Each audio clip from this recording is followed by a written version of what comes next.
digitaljamsessions.com. Hello and welcome to this Digital Jam session. This week we're joined by Sarah Jones and Mary Matheson, and I'm going to let these lovely ladies explain exactly what they do and where they are, because both of you are doing some really interesting things. But I am going to start with you, Sarah. Tell us all about what you're up to in Coventry. Okay, I'm Sarah Jones. I'm officially Deputy Head for the School of Media and Performing Arts at Coventry University, but I spend a large part of my time kind of living in this virtual world of virtual reality, augmented, immersive technologies. I kind of define myself as an immersive storyteller because I'm not quite sure how else to define what I do in VR. But basically, my background was in television news, and I moved into university to start kind of interrogating the issue of involved reporting and immersive journalism, which naturally brings us on to virtual reality. So now I kind of make a lot of films based around embodiment and not just going somewhere else in the VR space, but actually becoming someone else. And how do you get to be somewhere else? So that's basically what I do. I make films and I interrogate them and I try and become someone else. Wonderful. And Mary, why don't you tell us all about what you're up to in the wonderful world of virtual reality? Yeah. So my name is Mary Matheson and I am a freelance producer-director. I'm pretty new to VR. I've sort of spent about 20 years as a journalist and then making films for charities. So, what really enticed me towards VR was this whole idea of being able to sort of walk in someone else's shoes. And, I think for charities, it's very interesting that charities have absolutely jumped on VR because, it enables you to create this emotional connection with the people that you may well be funding. So, for me, like Sarah, actually, as a storyteller, it's kind of like a new part of your toolkit. Yes. That you can sort of suddenly open up this world to other people, which is it's really had a huge impact on charities, not just international charities. But, I've also seen a lot of charities that deal with mental health or disability that have actually also been using VR. So really, for me, it's kind of opened up a whole new world for me personally. That's wonderful. Yeah. Well, thank you for joining us today, ladies. And what I wanted to do today is I wanted to talk about the particular issue that has come up an awful lot lately. And I'm going to kind of throw this out there because I speak at rather a lot of different events. And I for the audience members who have listened to me rant previously, I'm going to repeat what I would normally say, which is, just because we can doesn't mean we should. And there are a lot of people at the moment who are dabbling in VR and creating experiences, be that 360 live action film experiences or true VR gaming experiences. But they're creating these experiences and it's not necessarily something that a huge amount of thought has gone into. What is the long-term impact of this experience on the audience? And a really great example of this, I'm going to throw this example out there and then I'm going to kind of ask you what your thoughts are on this, because personally, I'm not a fan, but I'm sure there are people who really, really want to try this.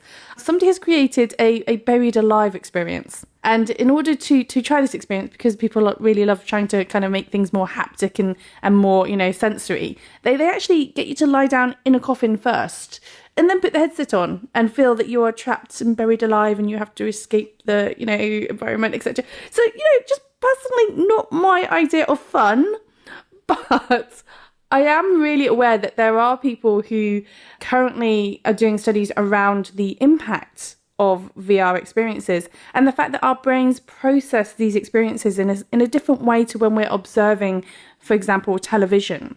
And we remember these experiences as if they are actually our own memories, things that actually happened to us. And therefore, there must be some long-term impact of experiencing, being buried alive, for example, and remembering that as an actual experience that happened to yourself.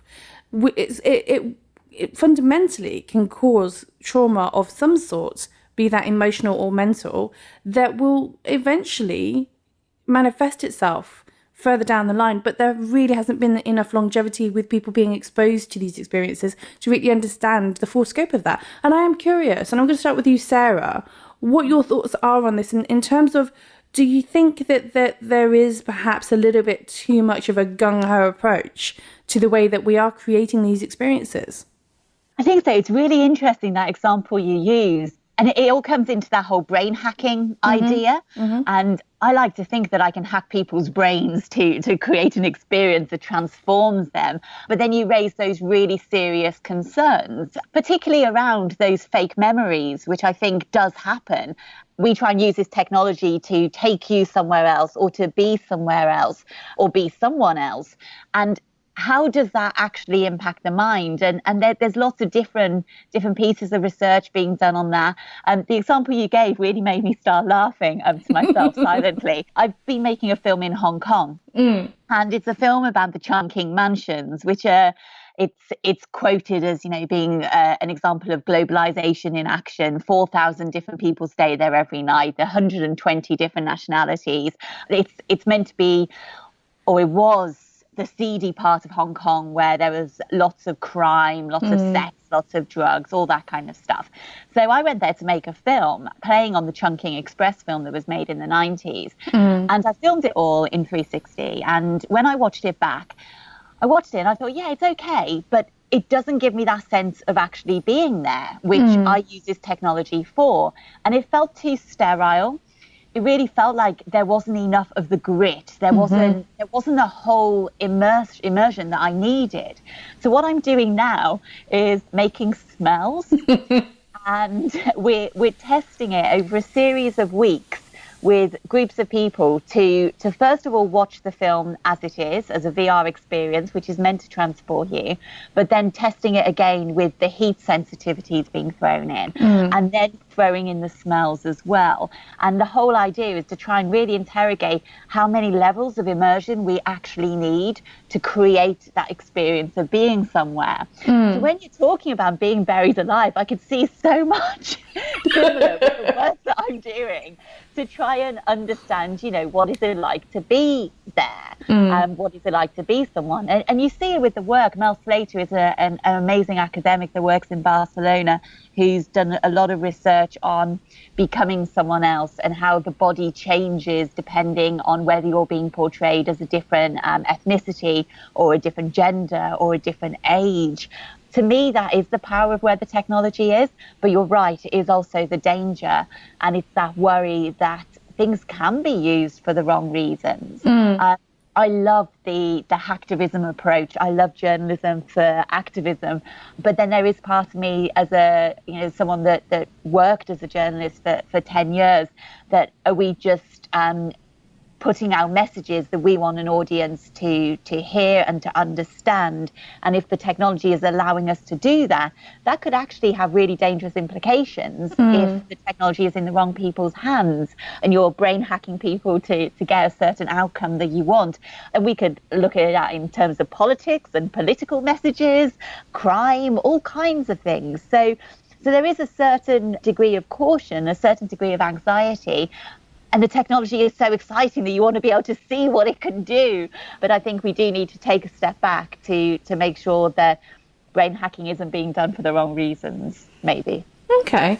So, Mary, I'm curious to hear your thoughts on this, because, of course, there are people who may decide to use this for slightly nefarious means. But then there are people who are already doing things that are quite helpful and meaningful and purposeful and having impact and changing lives with this technology. And we see things like the Snow World example that's being used with burn victims to help them to distract them from the level of pain they have, because the morphine will only work to a certain degree. But it also is helping in a very fundamental way by actually lowering their core body temperature, which, as a burns victim suffering from burns and being treated for those burns is a very valuable tool to have in the toolkit. But again, this all comes down to the mental acuity of and the mental impact of VR on the patients. And I'm curious from your perspective, Mary, when we talk about this direct, as Sarah says, brain hacking, do you feel that there are enough people who are looking at this from a let's do something good, let's impact the world for good? Yeah, I think it's a really, really interesting question, actually. And, it sort of takes you quite deep into sort of the philosophy of any kind of filmmaking, full stop, and the sort of manipulation and the difference between, let's say, a feature film and journalism. But to any degree, there's a bit of manipulation. That you're trying to get an audience to either understand something or to feel a certain way. And with VR, it's even more so. I think that on the whole, I think that I've seen pretty responsible behavior on the part of certainly the charity world, because in a way, it's not really going to benefit them to sort of upset the audience that much that and are so disturbed by what they've seen. But it's a really interesting line that you've got to walk. I just made this film in Sierra Leone with Plan International UK, which is a charity working for children's sort of rights, and particularly they do a lot of work on girls. So the film was all about female genital cutting, which is quite a difficult topic, full stop. But to sort of introduce that in a virtual world is, could be quite tricky. You've got to be really careful, not to really freak out the audience. And be sensitive of the issue at hand as well at the same time. Right, but equally, you want them to also understand, what a nightmare it is for girls, full stop. And then also to sort of feel empowered by the end of it, so that they then feel like they can actually do something about it. So, I mean, I think that's the sort of secret in terms of charities who are trying to use VR to raise money, that you have this sort of story arc, and that whoever, your viewer basically at the end of it feels okay, or they feel moved enough to suddenly give money. With other, what you were talking about, I saw another really brilliant VR film. I think it was the Multiple Sclerosis Society. And basically what they did was they had found two people who had MS, and who, one was a ballerina, the other was a surfer. And they got, but they were now wheelchair bound. They got, a young guy to go out and go surfing, filmed it in VR, and then got the surfer to sort of relive surfing. And that was a really beautiful film. And, as you say, it can be used for people who, are either have got some kind of illness or some kind of disability. And it could be a mental illness as well, which is where I think you were going with this question, which is really fascinating. It's really scary. Sarah said, you don't want it to go into the wrong people's hands. And I was thinking, well, who are the wrong people? And we just really know. So it is an extremely powerful medium. And I guess so far, anyway, I've seen people behaving pretty responsibly, and just thought I would not want to be buried alive either.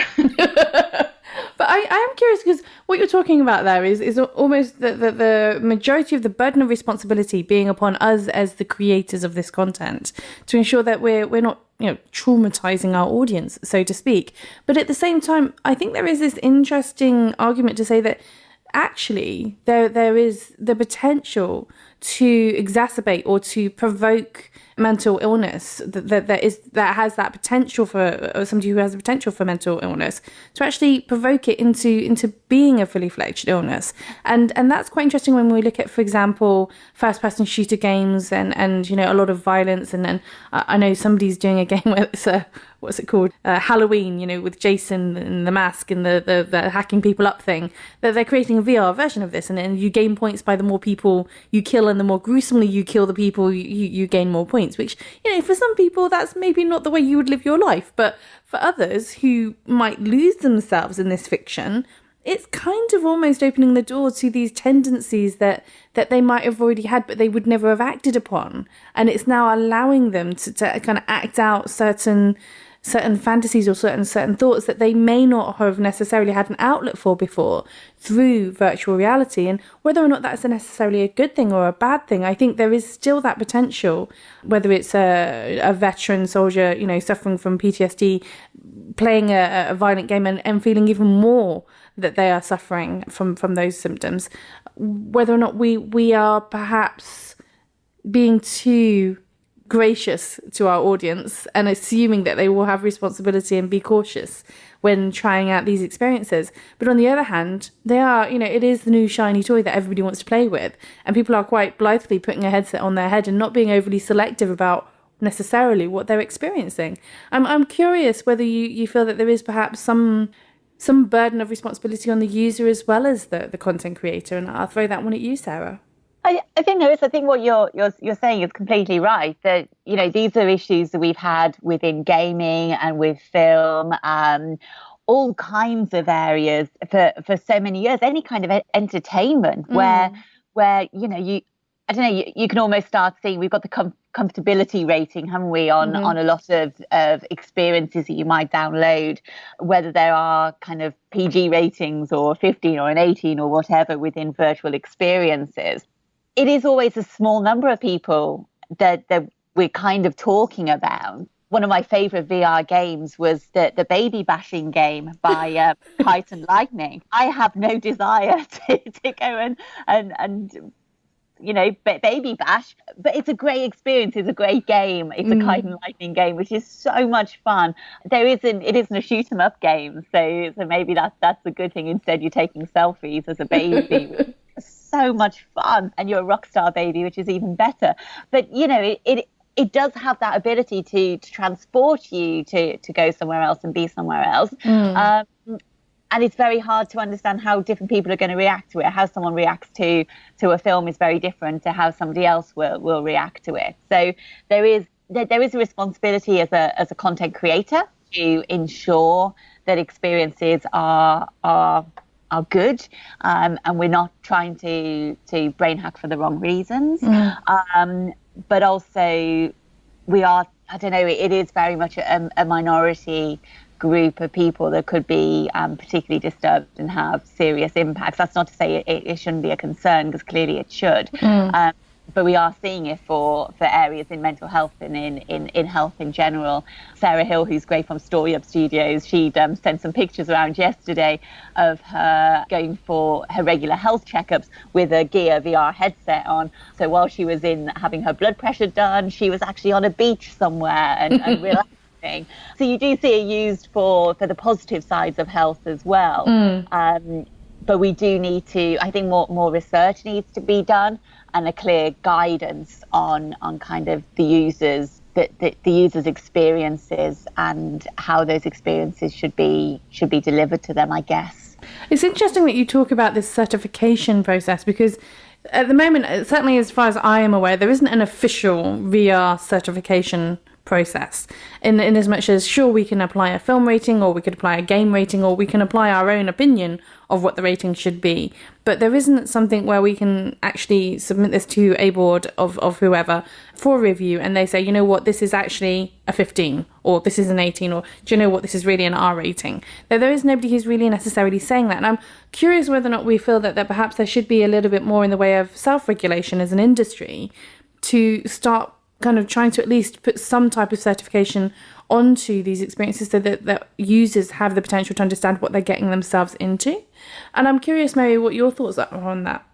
Yeah, I mean, I think for sure we probably need to have some kind of certification. I mean, at the moment, I think, as we've been saying, that actually the content creators appear to be being responsible, although obviously I'm in the sort of more mainstream world, and I'm obviously in a charity, looking at a lot of charity films and news films, so that's probably not going to be the area where people are really pushing the boundaries. I know a lot of, like, for example, with our film, we don't let children under 12 watch it.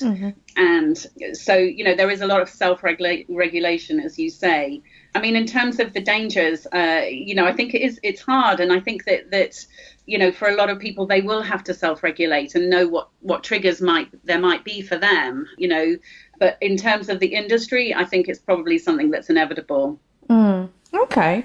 So I'm curious, from your perspective, ladies, what you feel is going to really be that significant thing that needs to change in the next 5 to 10 years, be that a technological change or a cultural shift that will really change the way that you're telling stories in VR. I'm going to start with you, Mary. I think from my perspective, the major development has been obviously mobile phones. That's obviously been really huge for us. But it will be, I think, there being one way of actually downloading and viewing the film. At the moment, there are so many platforms. It's quite complicated for people who don't know VR. So I think if there's one platform that really sort of comes out and starts to dominate, that will help things, because I think that for a lot of people, they don't quite know where to look. that do we go to YouTube, and then with YouTube, are you looking on your Google Cardboard? Or so that's the first thing. And then the second thing will be the headsets themselves. I mean, although Google Cardboard has been brilliant, it's so rough and ready. It's nothing compared to wearing a Gear VR headset, and that's where you get the real experience. And I think that at the moment, Google Cardboard makes it feel quite baddie and sort of kind of a little craze, whereas developing more and more headsets that are cheaper. But of a really top quality will absolutely revolutionize, people watching these films. Okay. And Sarah, what's your thoughts on this? Yeah, I mean, I think for me, the power of the industry is down, like Mary said, to the mobile devices. I love jumping into a Vive and I love playing on the Rift. But for me, I develop and I use mobile headsets mostly because of their accessibility. And that's a massive, massive factor. And probably where we are now within VR, thanks to Cardboard and those accessible devices. I think for me, looking at kind of Project Daydream with Google, how that's going to change things, and having that highly powered headset that's like the Gear VR that doesn't rely on a mobile device, that's going to be the massive game changer. I think still the Rift and the Vive and now the PlayStation, they're all still so dependent on those big high-end processors that aren't accessible. I do a lot of work for virtual reality in education, and I can't say to a school, you know what, there's this great experience I've created for you. You need 30 Vives, go and buy them. That's not going to happen. But give them a Cardboard headset or give them an affordable mobile headset. That's going to be the big game changer for me. And also those devices that start combining augmented reality with virtual reality. And when we start seeing a much clearer framework of what that looks like and how those technologies can combine, I think that's going to be something that's really exciting to drive it forward. Because no matter how much I love spending night after night sticking on a headset and going to a beach, I look pretty stupid when I put on a headset on the bus, or not that I really go on a bus, that's really weird, but on a plane or whatever it might be, it's still not that accessible. But once you've got kind of augmented in the field as well, I think we're a long way off that in how I can envisage it to be. But I think that's going to be another game changer. Okay. Just as a curveball, I'm going to throw this in there. My personal belief is that VR on its own is not going to be the thing that will become mainstream. It will be something that will be a combination of other technologies, whether that is augmented reality or mixed reality, as we like to call it, or whether or not that's bringing in haptics or even experiential. I'm curious, therefore, to hear from you ladies what you think would be that secondary technology that you think could really bring this into the mainstream, whether that is very specifically augmented reality or whether that is perhaps a combination of experiential immersive theatre style approaches to these things. I'm curious to hear from you, Mary, what you think that might be. Gosh, at the moment it just feels so exciting because it does feel like a completely sort of brave new world. It could go in any direction, but I actually think you're right that it will be a real mixture of all of these things. So it'll be VR with augmented reality, or absolutely. I mean, already you have a lot of immersive theatre that people are absolutely loving. I mean, it's really booming, that sort of area of the arts. So to actually be able to have an experiential experience again will I'm sure that will boom. But the important thing is that the technology develops so that it becomes cheap enough that more people can use it, or theatre companies can afford it. So I think that's the thing, is that once technology becomes cheaper, which is doing all the time, and that's really why suddenly we've got this boom and that even charities can start using this. That's going to really revolutionize VR, augmented reality. The whole, the whole remit basically is going to be, incredible. Okay. Sarah, are you on the same page or do you have a different view? Yeah, I think so. I think the power of augmented reality is not there yet. I think we're a good couple of years off really having that technology in an accessible format and something that we can really see how it works. But I think that combination is going to be really, really interesting. I love the idea that we need more layers of immersion because that plays into my weird Hong Kong smelly heat sensitive film. The worry about that kind of thing is how much of a shared experience it is. We're certainly testing it in kind of an individual tent. So you put on a headset and then you've got the smells being pumped in at different times, and then the heat and the blasts from the fan and all that kind of stuff. I certainly don't have a cave set up for multiple people to be in there, but maybe that is where we go. And I think the ideas that have been borrowed from experiential theatre are so important when we look at virtual experiences and those collective experiences, which make it social and therefore make it a lot more valuable and a lot more excitement around it. But yeah, I think augmented is going to be great, and I'm really, really looking forward to understanding more and playing more and developing content that brings in augmented reality and virtual reality for that complete immersive experience. Wonderful, thank you. Well, ladies, as usual, we like to ask you to share with us your social media handle of choice so that our listeners can find out a little bit more about what you're up to and how they can find out more about what you do. So if you'd like to share with us your social media handle of choice, and I'll start with you, Sarah. Okay, I'm Sarah. I'm very, very simple. It's simply on Twitter at virtual Sarah J. Wonderful, thank you. And Mary, what about you? Yeah, I'm also on Twitter, and mine is Mary_Matheson1. Wonderful. Thank you, ladies. And thank you for listening. If you enjoy this content, don't forget to subscribe and review, and follow us on Twitter at Digital Jam Ltd. If you loved listening to Sarah, don't forget to join us live at VR AR World at the XL Centre on the 20th of October at 4:30, where Sarah will be joining a VR Writers' Room live panel along with a whole array of other VR experts. But once again, thank you for listening, and don't forget to follow us on Twitter. DigitalJamSessions.com